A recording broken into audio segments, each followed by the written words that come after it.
Kaihura ono alumiriza nti ebitongole by'amawulire ebitali bimu birudde nga biwandiika nti Aine ali mu mikono gya poliisi. Gen. Kaihura abadde ayogerako mu lukiiko lw'abatuuze e Makerere University Business School.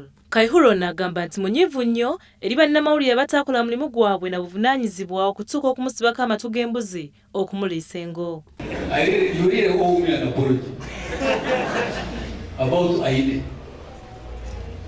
I don't know. I'm still consulting with my lawyers. Really, that story.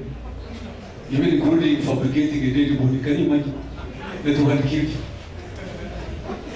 Anyway, I wish you have a conversation. Kaihura ono akyasanguzza wano nti poliisi emaze okufuna ensimbi okutandika okuzimba enkambi z'abasirikale baayo ez'omulembe okwetooloola eggwanga lyonna. Agamba nti bagenda kutandika okumenya ebizimbe byonna mu nkambi ez'enjawulo okuzimba ebizimbe ebiri ku mulembe. Omulimu guno gugenda kuwemmenta ensimbi eziwera ddala obuwumbi 13 okuzimbira abasirikale ennyumba zigali kwoleka. Gen. Kaihura agamba nti kino kigenda kulongoosa embeera z'abasirikale bano.